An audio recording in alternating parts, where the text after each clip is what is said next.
Muy buenas tardes. Vamos a comenzar con la rueda de prensa anunciada para esta tarde, en la que comparecen los ministros del Interior, Fernando Grande Marlaska, y de Justicia, Juan Carlos Campo. Posteriormente a sus explicaciones, dará lugar la rueda de prensa posterior con comparecencia a través de videoconferencia y preguntas de los periodistas que ya están acreditados. Así que, si les parece, comenzamos con su intervención. Ministro Marlaska, buenas tardes. Buenas tardes. Hemos comenzado esta cuarta semana desde que se decretase el estado de alarma, asomándonos, eso sí, con cautela, hacia el optimismo, hacia una progresión de contagios que se va ralentizando, como bien sabemos, hacia un número cada vez mayor de personas que vencen el virus y hacia una curva que poco a poco estamos consiguiendo doblegar. Es de destacar que al principio del estado de alarma la progresión en los contagios era del 22%. Hoy podemos comprobar cómo se ha reducido al 3% y en beneficio del conjunto de las comunidades autónomas. Adopción de medidas para el conjunto del territorio, beneficio para el conjunto de las comunidades autónomas. Pero estos avances que se van haciendo visibles, como vemos, no deben en modo alguno llevarnos a la relajación. No podemos en modo alguno bajar la guardia. Es nuestra obligación mantener en las próximas semanas el esfuerzo colectivo, la responsabilidad y solidaridad que están demostrando día a día los españoles, para no dar marcha atrás, para no ceder en la lucha contra el coronavirus que empezamos ya a ganar. Es responsabilidad de todos mantener este combate y, en primer lugar, lo es y es responsabilidad del Gobierno de España.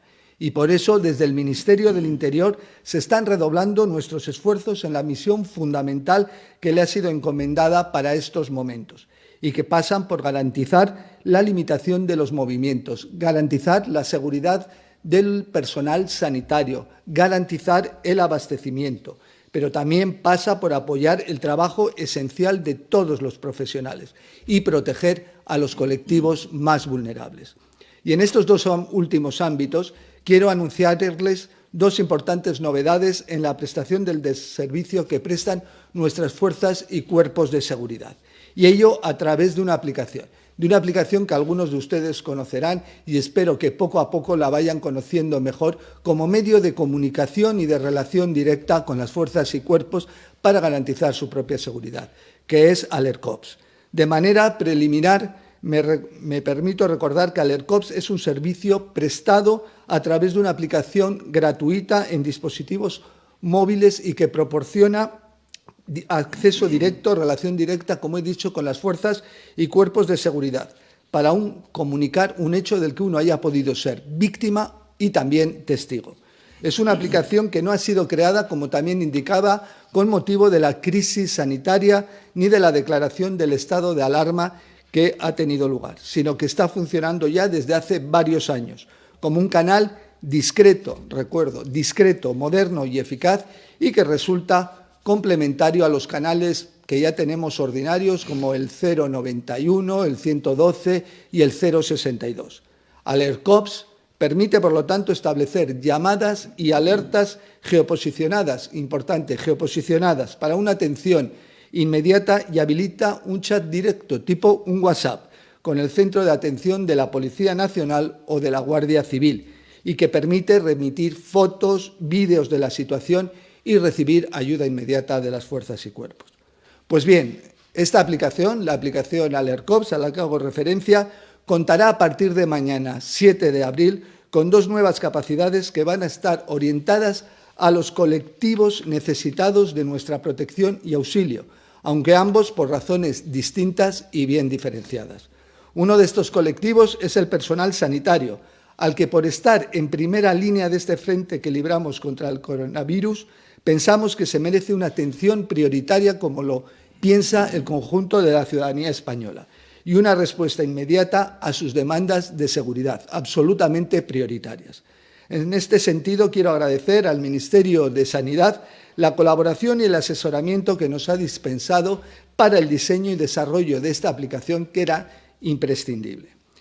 El otro colectivo vulnerable al que de manera permanente estamos dedicando nuestros máximos esfuerzos, como no puede ser de otra forma, son las víctimas o quienes se pueden ver víctimas de la violencia de género, de la violencia machista, que tienen ahora en las nuevas capacidades de esta aplicación, que ya existía, una protección reforzada para ellas, una mayor facilidad de uso y con ello una forma más ágil, mucho más eficaz de solicitar a las fuerzas y cuerpos de seguridad del Estado la ayuda, la protección que necesiten en un momento concreto y de riesgo concreto. La novedad con la que contará Alercops consistirá a partir de mañana, como he indicado, en la instalación y disponibilidad de un botón SOS, que aparecerá cuando se descarga e instala la aplicación. Tras la identificación del usuario como persona perteneciente a uno de estos dos colectivos indicados merecedores de una especial protección, quedará configurado un botón SOS en su móvil de forma absolutamente inmediata. Para enviar una alerta SOS, el usuario, una vez identificado, deberá pulsar de forma repetida el botón SOS de su pantalla del móvil, un mínimo de 5 veces en menos de 6 segundos, evitando así activaciones involuntarias que puedan ir en detrimento de la funcionalidad de la alerta. Adicionalmente, se grabarán, y esto es importante, se grabarán y enviarán 10 segundos de audio que el sistema de forma automática remitirá junto a la alerta SOS a la sala policial competente atendiendo al lugar. Por eso de la geolocalización a la que hacía indicación anteriormente. Y el personal habilitado realizará la oportuna valoración inmediata del riesgo. De esta forma podrán contar con una ayuda, como he dicho, de los agentes de forma inmediata y determinante de la necesidad. Este es uno de los apartados en los que hemos estado trabajando para reforzar la misión encomendada al Ministerio del Interior. Como he señalado también previamente y como ha informado esta mañana el ministro de Sanidad, los datos sobre contagios y hospitalizaciones nos permiten pensar que hemos entrado en una fase de estabilización y ralentización de la pandemia, que ahora tenemos que consolidar. Estos datos esperanzadores, y no lo vamos a negar porque son esperanzadores, que nos proporciona Sanidad, tienen una correlación directa con las cifras que día a día recoge la Dirección General de Tráfico sobre la reducción de la movilidad y que dan buena muestra de la responsabilidad y del espíritu ganador de los españoles frente a las crisis. Los datos de la Dirección General de Tráfico son también motivo de esperanza. Indican que este fin de semana la circulación de turismos por las carreteras españolas se redujo en más de un 95% respecto a lo que consideramos o son los valores habituales, mientras que el acceso a las grandes ciudades cayó en un 91%. Como decimos siempre, estas cifras no carecen de sentido, ya que detrás de ellas hay miles de contagios evitados, miles de vidas que no se han puesto en riesgo alguno. Este es el mejor aplauso, como hemos dicho en otras ocasiones, que podemos brindar a todo el personal sanitario y a todos los hospitalizados. Gracias, por tanto, a los ciudadanos, a la ejemplar respuesta de la sociedad española. Pero no nos conformemos, como también hemos manifestado. Tenemos que seguir en estos niveles. Ahora que las autoridades sanitarias nos anuncian que empiezan a atisbar algo de luz al final del túnel que estamos recorriendo, no podemos bajar la guardia. Las fuerzas y cuerpos de seguridad del Estado, desde luego, no lo van a hacer. Esta Semana Santa, la agrupación de tráfico de la Guardia Civil, en coordinación con la Dirección de la Guardia Civil y la Dirección General de Tráfico, aumentarán los puntos de control en carreteras, así como los controles nocturnos y de madrugada, que lo habrán podido comprobar este fin de semana con un número importante de controles. Más de 500 controles y más de 130 denuncias de quienes de madrugada abandonaban o trataban de abandonar sus residencias. Pues bueno, se van a implementar estos controles, se van a mantener y se van a implementar durante la Semana Santa porque, vuelvo a decir, las cifras no pueden ir hacia atrás.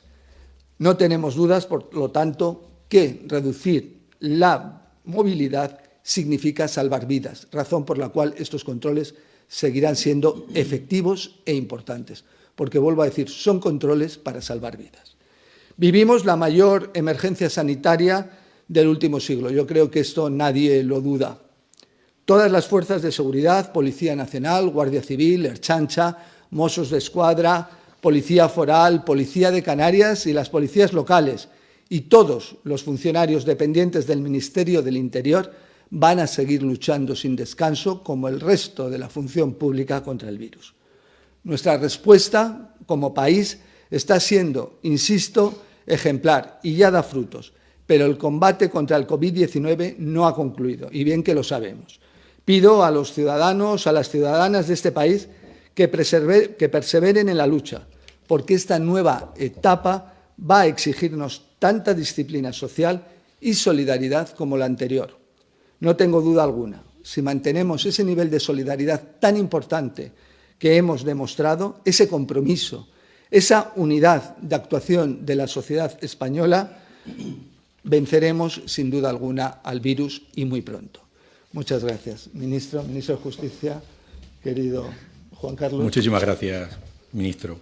Muy buenas tardes a todos. Lo primero, quiero sumarme a ese mensaje de optimismo moderado y de esperanza de que vemos el final del túnel. El otro día hablaba de que lo encontraremos, ese final del túnel llegará.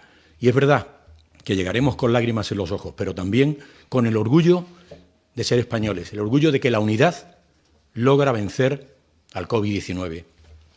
Y me gustaría centrarme en lo que significa justicia y lo que justicia puede aportar, y los servidores públicos de justicia, a esta pandemia. En concreto, quiero comentar que esta misma mañana he tenido una reunión por videoconferencia con los ministros de Justicia de la Unión Europea. Hemos hablado, lo primero, nos hemos dado un mensaje de apoyo y de solidaridad.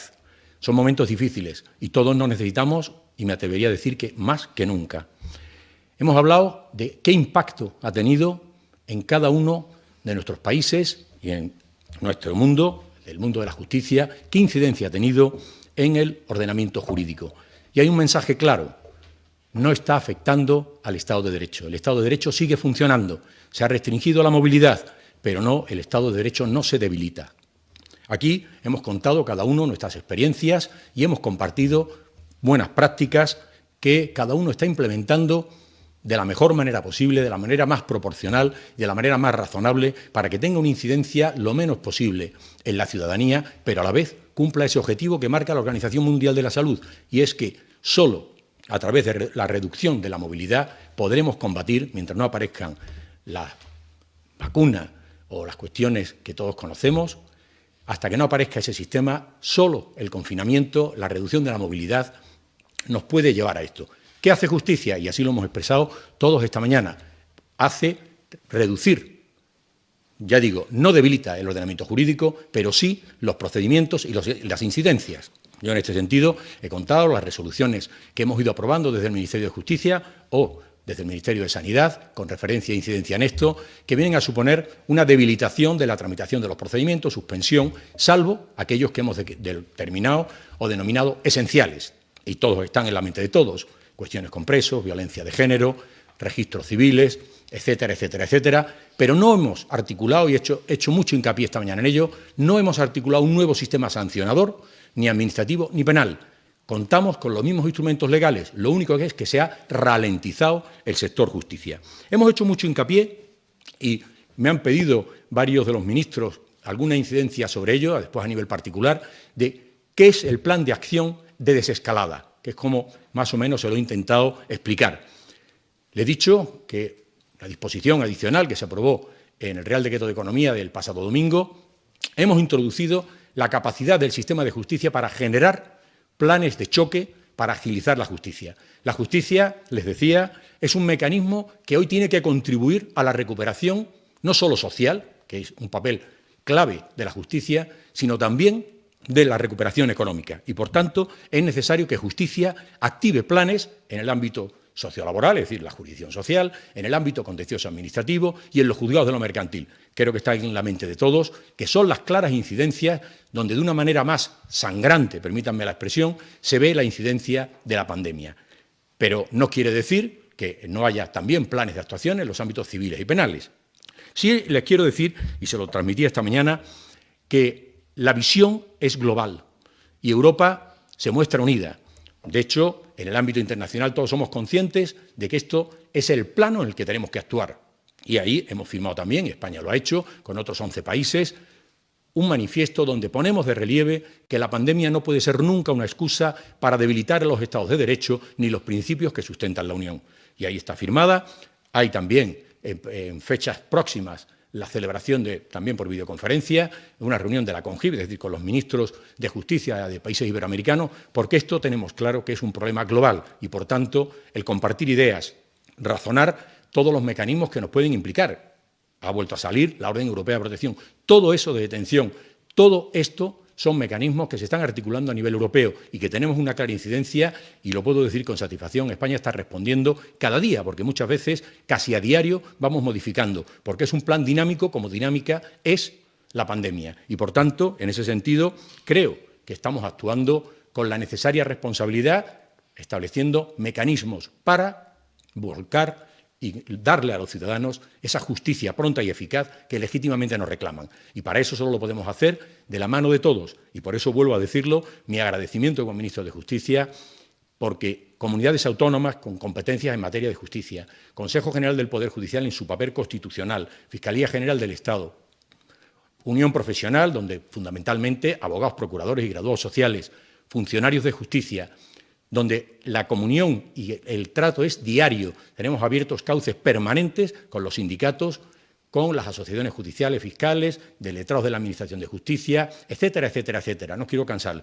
pero sí quiero resaltar un dato: la unión, la unidad, el esfuerzo colectivo. Todas las resoluciones han sido consensuadas y con el esfuerzo de todos saldremos. Y todos los días tenemos que ya estar trabajando para esa situación desde la prudencia, pero lo que hemos denominado la desescalada. Es decir, tenemos que recobrar, y en justicia, de una manera rápida, la normalidad. Y en ese sentido me comprometo a seguir luchando por ello, porque tenemos y contamos con el esfuerzo de todos. Muchas gracias.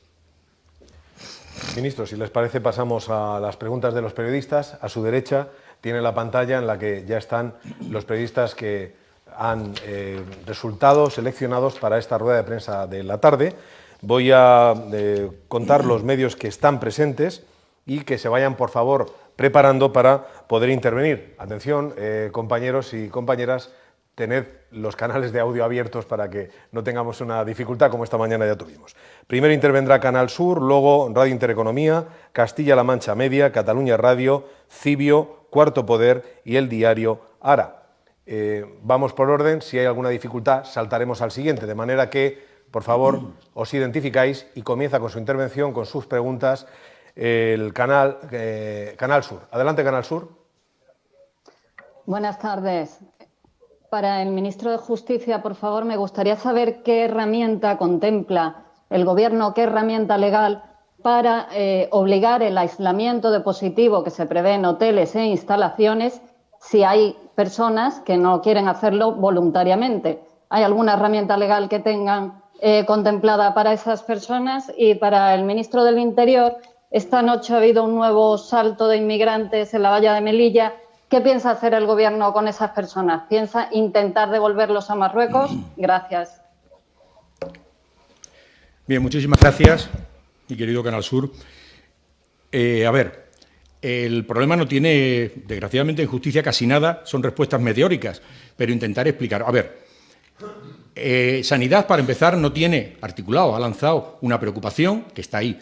Y yo le empiezo por una reflexión general. ¿Qué dirían nuestros ciudadanos, qué diríamos todos nosotros, si conociendo que alguien es positivo al COVID-19 no se aísla voluntariamente? Creo que la censura y la crítica a los que no tomaran la decisión estaría servida. A partir de ahí hay que abrir muchos supuestos, que es casi siempre lo que ocurre en el mundo jurídico. En el mundo del derecho siempre nos pasa esto. ¿Qué ocurre? Que no podemos homogeneizar todos los supuestos. Estamos hablando de alguien, piensen en alguien que vive con sus padres octogenarios y le da positivo, pero no tiene medios para oírse o familiares y está solo, pero sabe que si se queda en su casa va a contagiar. Esta persona voluntariamente puede pedir, oiga, llévenme a un sitio. Por tanto, las administraciones públicas tienen que remover los obstáculos para que esa persona pueda ser atendida si empeora, tenga su sustento diario, etcétera, etcétera. Por lo tanto, ya hay un bloque resuelto.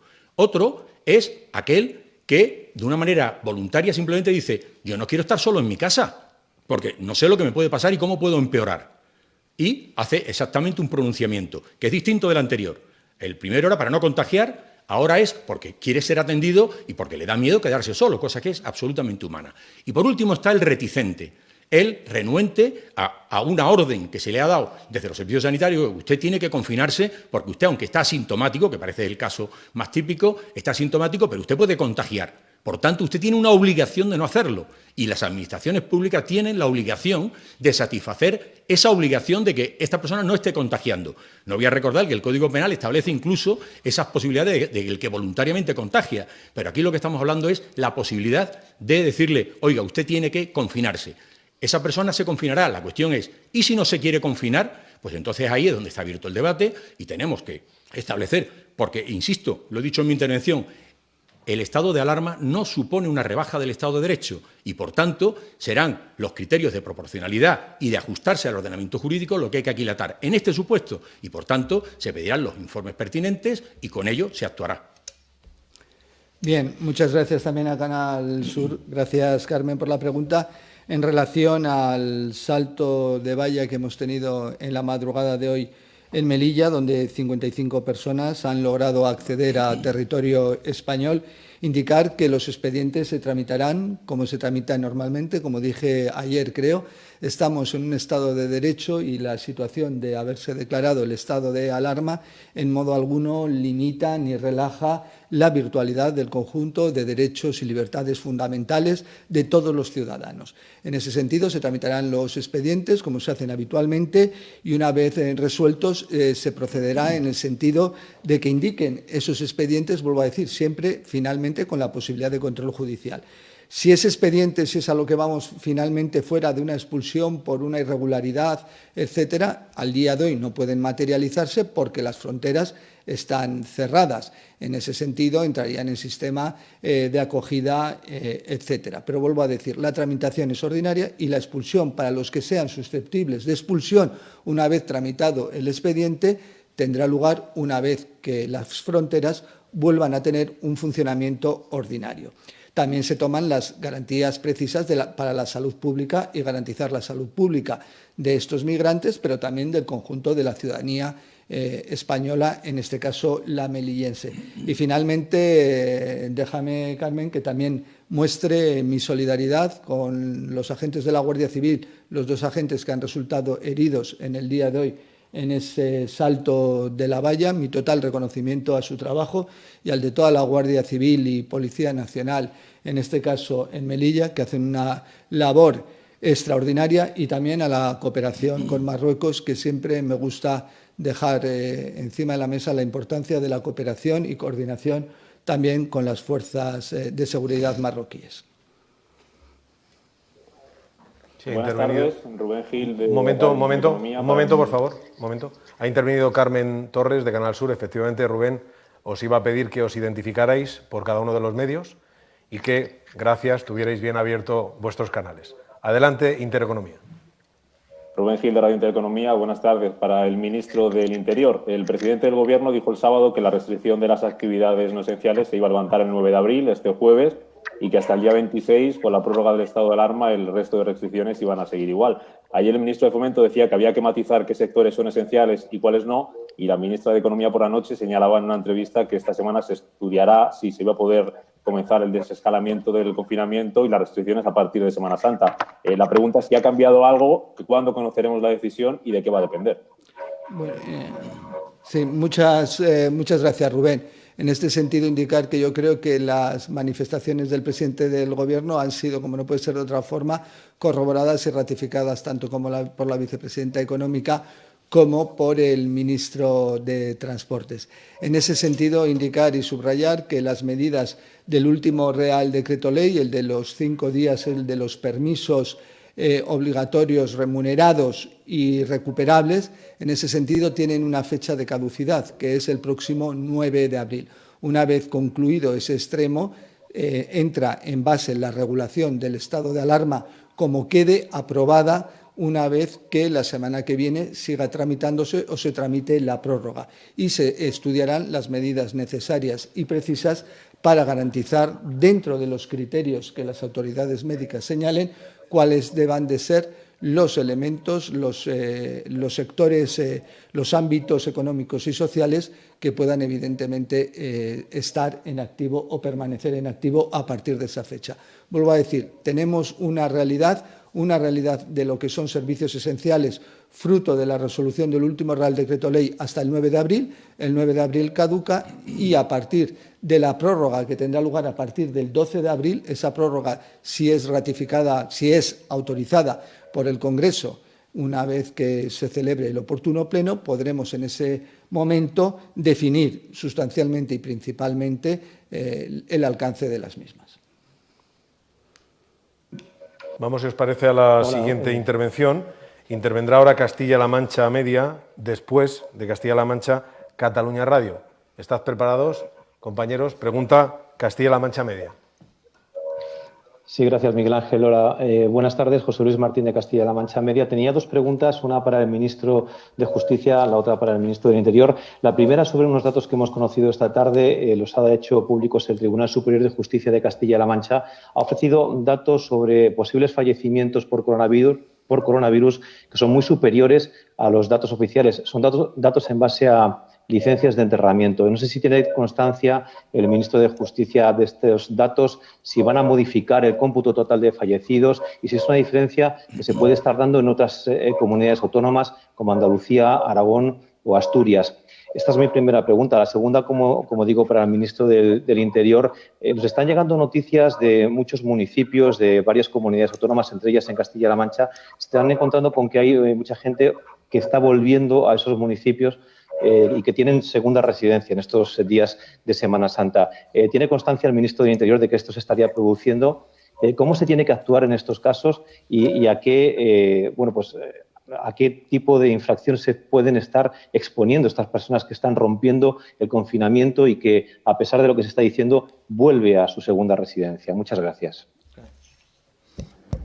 Bien, pues muchísimas gracias por su pregunta. A ver, registro civil evidentemente es uno de los servicios esenciales porque, desgraciadamente, tiene muchísimas incidencias. Cuidado, no solo las extraordinarias, sino también las ordinarias.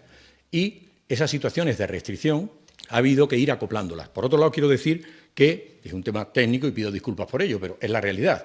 El sistema de base único, que es Inforred, tiene algunas limitaciones. Justicia no está como otros servicios públicos, ojalá lo esté en poco tiempo, pero no contábamos con esa información. ¿Qué ocurre? Que las discrepancias que está habiendo de unos datos y otros estamos corrigiéndolo diariamente. Por darle un dato, el domingo se dictó una resolución por la directora general de Seguridad Jurídica y Fe Pública en orden a establecer el origen del fallecimiento, concretamente si era vía hospitalaria u otras vías. Por tanto, vamos cada día acoplando, pero lo que sí está claro es que esto se está corrigiendo y las anomalías pueden obedecer a eso. Insisto que son unos datos que desconozco el dato preciso de Castilla-La Mancha, que me decía esta mañana a través del Tribunal Superior, pero evidentemente mañana mismo, esta misma tarde, estará contrastado en la Dirección General y podremos analizar exactamente dónde está esa discrepancia, que espero que sea menor, pero que puede obedecer a este tipo de datos. Piense que muchas veces la causa del fallecimiento no aparece ni siquiera con nitidez, y estoy hablando históricamente. Aparecen paradas cardiorrespiratorias. Bueno, pues se ha muerto por algo, el corazón se ha parado, pero, y en estos mecánicas son las que muchas veces tenemos que pulir porque ahora necesitamos una información precisa y es por lo que estamos dictando resoluciones prácticamente cada 4 o 5 días en orden a afinar para lo que se quiere, para la información útil que ahora mismo hacen falta a las autoridades sanitarias, todas las actuaciones que pueden salir del registro civil. Ampliamos los horarios. Piensen que he dicho que establecimos servicios esenciales. Pues el registro civil ha habido que ampliarlo para otorgar licencias de enterramiento en las 24 horas del día, los 7 días de la semana. Pero todo eso no nos podemos engañar. Son situaciones que no estaban previstas por nadie, y cuando digo por nadie hablo del mundo entero, y que estamos intentando paliar día a día. Pero estoy convencido que la próxima vez nos va a coger muchísimo más informatizados, mucho más preparados para un tipo de esto. No olviden que esto no es un problema conocido ni previsible. Ha sido una situación novedosa que hemos tenido que hacer frente con todo el rigor para mitigarlas. Y estoy convencido de que esos datos se ajustarán al final. Sí, muchas gracias, Castilla-La Mancha. José Luis, En relación a esa pregunta, no voy a poner en duda ninguna valoración o comentario que hayan hecho representantes de ayuntamientos de Castilla-La Mancha, pero entiendo que esos movimientos, los que se hayan podido producir, tienen un carácter anecdótico. Y voy a decir por qué ese carácter anecdótico. Lo que ocurre es que en circunstancias como las actuales, lo anecdótico es más visible, porque evidentemente todo el mundo, una gran mayoría de nuestra ciudadanía respeta el confinamiento. Y quiero decir que tiene que ser necesariamente algo anecdótico porque de los datos que se nos transmiten de movilidad, esa reducción en más de un 90% en vías interurbanas, un 95% en el fin de semana pasado, el 91% en el acceso a las grandes ciudades, eso en correspondencia igualmente con lo que hemos podido observar en las vías públicas, en los informativos todos, de que las viales estaban absolutamente vacías. Vuelvo a decir, el que hemos adoptado también controles nocturnos, casi 500 controles nocturnos durante el fin de semana, donde ha habido denuncias, donde se ha denunciado a 138, hablando de memoria, pero 138, casi 140 personas por utilización indebida. Se ve que no hay un elemento o una movilidad, una insolidaridad tampoco en esos movimientos, vuelvo a decir, hacia la segunda residencia, con lo cual entiendo que es algo anecdótico. No obstante, ayer me hicieron una pregunta similar relativa a pueblos de la Sierra madrileña e inmediatamente di la instrucción al Centro de Coordinación, al Secretario de Estado de Seguridad, que todos los días se reúnen en 2 ocasiones, para que trasladara, porque dentro del Centro de Coordinación está la Federación Española de Municipios y Provincias, para que trasladara adecuadamente, para que las policías locales, las policías municipales, refirieran algún extremo o si habían observado algún tipo de anomalía en ese sentido que se indicaba cualquier policía local de cualquier localidad, normalmente las de segunda residencia, para adoptar las medidas necesarias y precisas en su caso, trasladárnoslas, implementar los controles que sean necesarios y poner las sanciones concretas que procedan. No he tenido ninguna indicación de preocupación en el sentido, por eso digo lo anecdótico, pero vuelvo a repetir, me gusta saberlo porque estamos en continuo movimiento, es una autoexigencia, la autoexigencia es algo nuestro y ante una indicación de la ciudadanía, de los medios de comunicación sobre ese extremo, tomamos las medidas adecuadas y precisas para poder corroborar ese extremo como no podía ser de otro modo. Vuelvo a decir, la autoexigencia es un principio de este Gobierno, es un principio de las fuerzas y cuerpos de seguridad en el sentido, pero intento entender al día de hoy la circunstancia en los términos que he indicado. Y respecto a la sanción, pues es lo que decimos, la sanción es razonablemente a través de la Ley de Seguridad Ciudadana, la Ley 4/2015, y en concreto una desobediencia al mandato de la autoridad. El mandato de la autoridad, que en este caso es el Gobierno, a través del Real Decreto de Estado de Alarma del pasado 14 de marzo, prorrogado actualmente y encima contando con la ratificación, que eso también es importante referirlo, del Poder Legislativo, de la soberanía popular. Si les parece, pasamos al siguiente turno de preguntas. Ahora le tocará a Catalunya Radio y después Cibio. Por favor, compañeros, tened el audio preparado. Pregunta Catalunya Radio. Buenas tardes, soy Queta Carmany de Catalunya Radio y quería aprovechar que tenemos a los 2 ministros aquí para preguntarles sobre unas declaraciones del líder del PSC, Miquel Iceta, que cree que los presos que están en el régimen del 100.2, es decir, que trabajan fuera de la prisión, tendrían que pasar el confinamiento en sus casas. Esta es la situación de los líderes independentistas presos. Me gustaría preguntarles a los 2 ministros, ¿creen que los líderes independentistas presos tendrían que pasar este confinamiento en sus casas, dado que están en este régimen del 100.2? Y otra pregunta, hoy el líder del PP, Pablo Casado, ha rechazado un pacto, un acuerdo después de la crisis, un acuerdo de reconstrucción al estilo de los pactos de la Moncloa del 77. Lo ha calificado de artimaña para aprovechar y hacer un cambio de régimen. ¿Qué le responden a Pablo Casado? Muchas gracias. Bueno, comienzo por las intervenciones. Muchas gracias, Catalunya Radio, por las declaraciones del señor Iceta en relación a lo que me preguntaba. Bueno, a ver, estamos en un Estado de Derecho y decía que el Estado de alarma no supone una restricción. Por tanto, seguimos teniendo la libertad de expresión. Y esa libertad de expresión, que tiene acogimiento constitucional, es de la que ha hecho gala el señor Iceta. Por tanto, nada que objetar a lo que él diga. Le ha parecido su opinión y la ha expresado. Ahora, en este país, igualmente, tengo que decir que son los jueces los que juzgan y hacen ejecutar lo juzgado. Y, por tanto, será el tribunal sentenciador y instituciones penitenciarias, que es el que vela por la forma del cumplimiento en el régimen pertinente, los que tendrán que decidir. Y poco más que decir, respeto a las decisiones judiciales y a las resoluciones judiciales, porque además hay resoluciones de instituciones penitenciarias que son recurridas ante el juez de vigilancia penitenciaria y la resolución del juez de vigilancia ante la audiencia provincial correspondiente. Por tanto, vivimos en un Estado de Derecho que permite la discrepancia, pero siempre dentro de los cauces procesales. Nada más. Bien, Cataluña Radio, evidentemente totalmente de acuerdo, como no podía ser de otro modo, quizá por deformación profesional de ambos, pero yo creo que también por deformación de valores democráticos. En ese sentido, y respecto a la segunda de las preguntas, hay que recordar que los pactos de la Moncloa acontecieron y tuvieron vida en un momento realmente de crisis, es un momento extraordinario de la historia de España. No hay ninguna duda, tampoco creo yo, y como ya se ha manifestado por el presidente del Gobierno, que después de vencer al virus, que lo haremos más pronto que tarde, visto el esfuerzo y la responsabilidad de la ciudadanía española, necesitaremos una importante reconstrucción social, económica y dar una respuesta democrática. Yo creo que eso también poca gente lo duda. Y necesitamos una unidad de acción. Y hay un acuerdo de concertación que ya ha empezado a vislumbrar el presidente del Gobierno y que evidentemente entiendo que es absolutamente relevante. En esos términos, indicar que por lo menos desde el Gobierno se celebra lo que pudimos observar en la conferencia de presidentes el domingo pasado, donde gran parte de los presidentes de las comunidades autónomas querían, como no podían ser de otro modo, ser protagonistas de esa reconstrucción social, de esa reconstrucción económica, dentro de esa concertación que hacía referencia el presidente del Gobierno.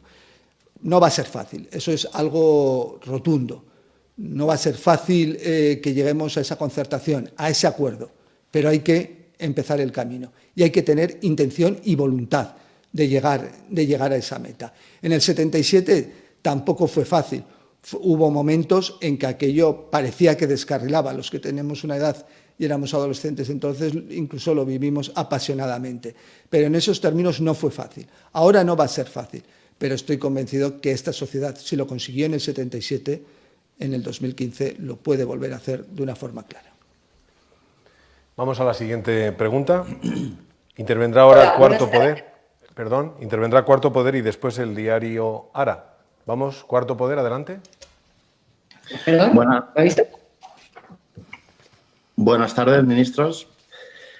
Les quería preguntar acerca de una querella, una denuncia que ha puesto hoy Unidas Podemos ante la Fiscalía General del Estado, en la que acusa de que exista una organización criminal por la cual están difundiendo bulos, noticias falsas con la voluntad de causar alarma social. Por otro lado, también quería preguntarle al ministro de Justicia si me puede decir concretamente si están tomando medidas concretas que se estén diseñando para la agilización de los procesos en los órdenes social, contencioso y mercantil, y con qué presupuestos van a adoptar estas medidas una vez que se rehabitúe después del estado de alarma. Y por último, quería preguntarle al ministro del Interior, puesto que hay distintos agentes de Policía Nacional y de la Guardia Civil que están dando positivos en coronavirus y tienen la reclamación de si esto va a suponer que se considere como un accidente laboral.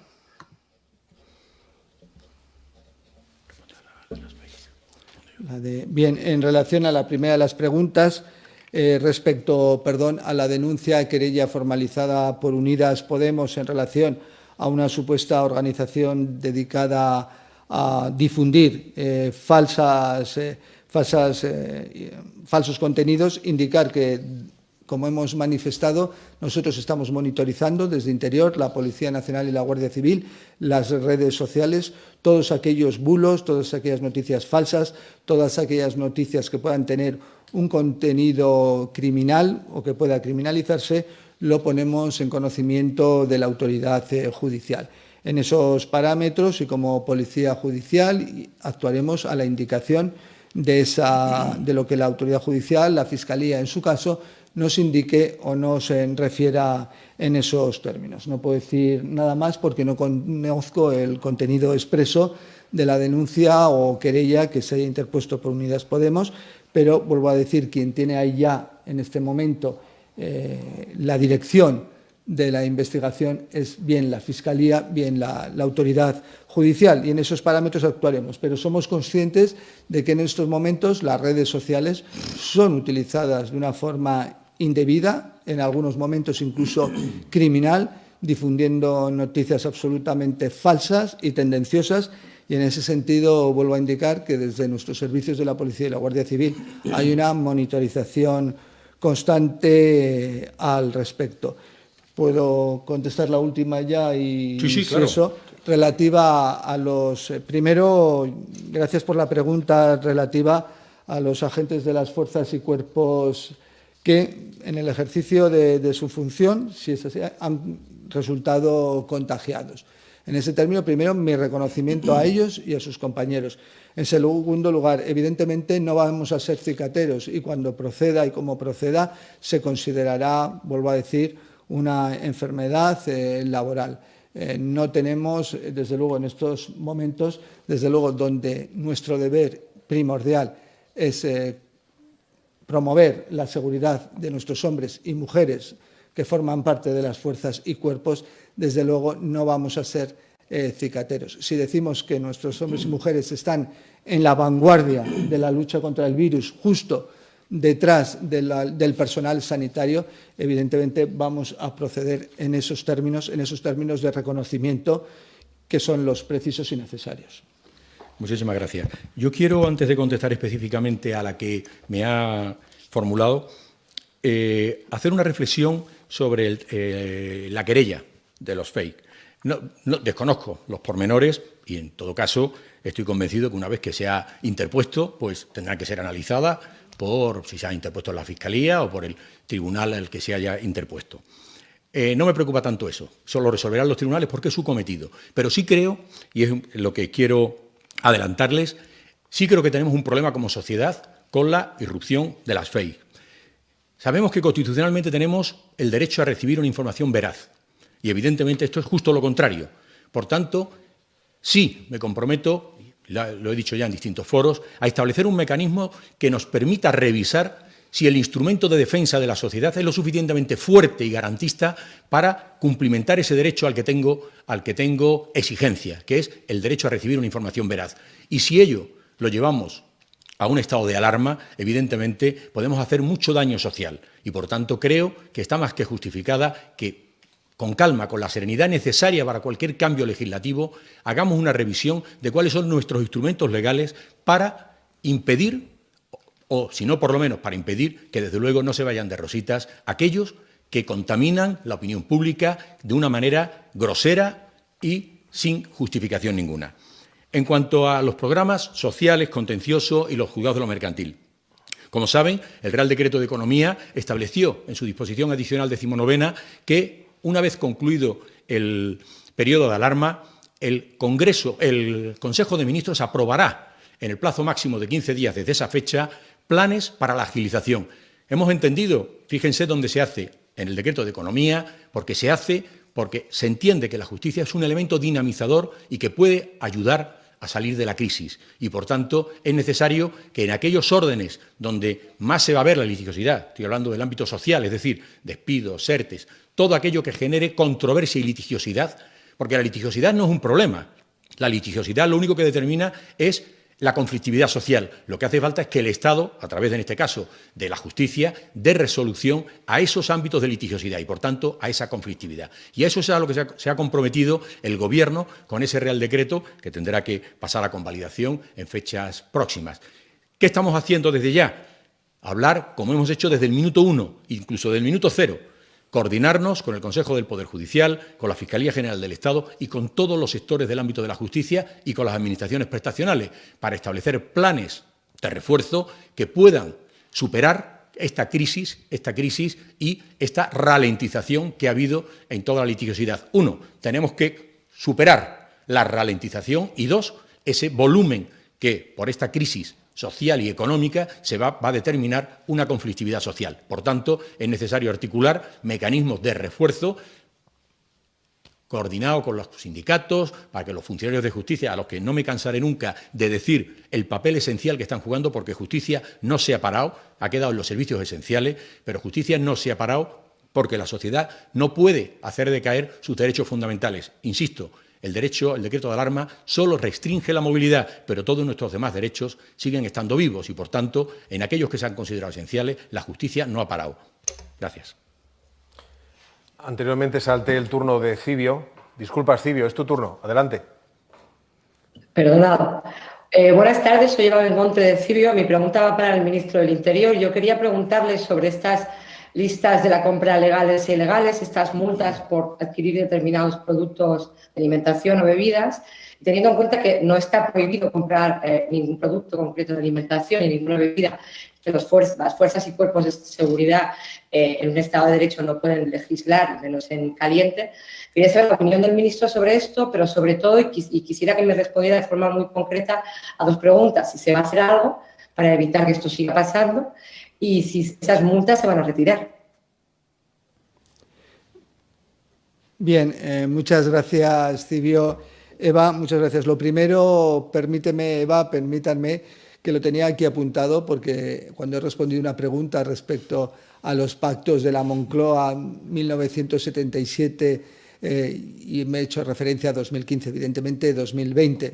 Espero que disculpen, no es un acto fallido, espero que 2020, evidentemente, porque, y ahora ya quito la sonrisa y digo, nos jugamos todos mucho, la concertación es muy importante, lo ha referido el presidente del Gobierno y creo que todos tenemos que tener en mente que esa reconstrucción social, esa reconstrucción económica con una respuesta democrática es algo imprescindible. Y ya contestando a la pregunta de Eva, indicarte que antes hablaba de que este Gobierno, y es algo que también se nos ha trasladado, la autoexigencia. Bueno, dentro de esa autoexigencia, ayer en el centro de coordinación al que hago referencia, que se reúnen en 2 ocasiones, di la instrucción al secretario de Estado para que desde las delegaciones y subdelegaciones de Gobierno, y por más o menos las razones, para ser breve, que has indicado, Eva, que no estaba regulado ni limitado, se dejaran de realizar ese tipo de listas sobre los productos susceptibles de ser adquiridos o no adquiridos en los locales que pueden permanecer abiertos conforme a la propia legalidad, que es el Real Decreto de alarma. Con lo cual creo que está dicho y contestado, que se dio esa indicación dentro de esa autoexigencia, y cuando vemos que algo no es correcto dentro de ese principio, intentamos a la mayor brevedad tomar las medidas precisas. Tenemos pendiente el turno de palabra del diario Ara. Esta mañana tuvimos alguna dificultad. Mariona, a ver si nos resarcimos. Adelante, Ara. Hola, buenas tardes. Mariona Ferrer, del diario Ara. Para el ministro de Justicia, hoy hemos conocido la puesta en marcha de la aplicación de coronavirus a nivel estatal del Gobierno español y quería saber si se está estudiando desde el Gobierno el uso del móvil para evitar la propagación de contagios en un futuro, como ya está haciendo la República Checa y en la línea de lo que ya hizo Singapur, no teniendo en cuenta solo la geolocalización, sino también por sistemas Bluetooth. Si en esta fase de desescalamiento, este nuevo plan que se va a tener en cuenta sería un método eficaz y en qué situación quedaría la protección de datos de aplicarse una aplicación así. Muchas gracias, Mariona. A ver, la pregunta es compleja, sobre todo para resumirla en una contestación breve.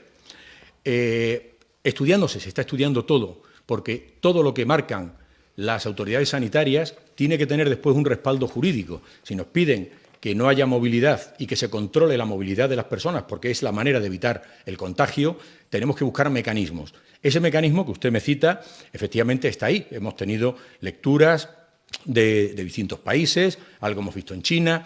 A ver, algo se ha hecho aquí, donde existe una voluntariedad desde el momento, desde este mismo momento, pero se puede ir más lejos, como formulaba en su pregunta. ¿Qué estamos haciendo? Estudiándolo. Pero sí le digo una cosa. La Agencia de Protección de Datos nos tiene informado de que no existe una vulneración de la protección de datos cuando se trata de esta situación. Y, en este sentido, parece lógico. Piensen, por ejemplo, en alguien que va al hospital y le da positivo, pero está sintomático y lo envían a casa. ¿No es razonable que establezcamos algún mecanismo para que esa persona, si sale, podamos decir, oiga, que está contagiando a la ciudadanía y, por tanto, usted tiene que ser llevado?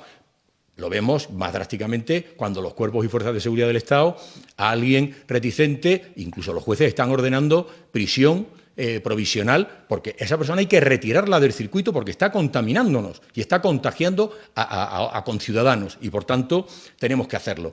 Insisto, todo esto se está estudiando y siempre digo lo mismo. Todo tiene que hacerse de una manera respetuosa con el ordenamiento jurídico, porque, insisto, y me parece que es la cuarta vez que lo digo, no existe una devaluación del Estado de Derecho en el decreto de alarma.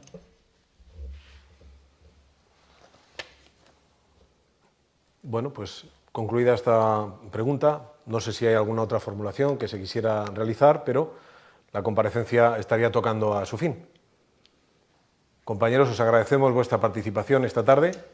Creo que técnicamente ha salido mejor que la de la mañana. Agradecemos que hayáis estado prestos con el botón del audio, también nuestro control de realización, y agradecemos la comparecencia del ministro del Interior, Fernando Grande Marlaska, y del ministro de Justicia, Juan Carlos Campo. Buenas tardes, gracias a todos. Muchas gracias. Gracias.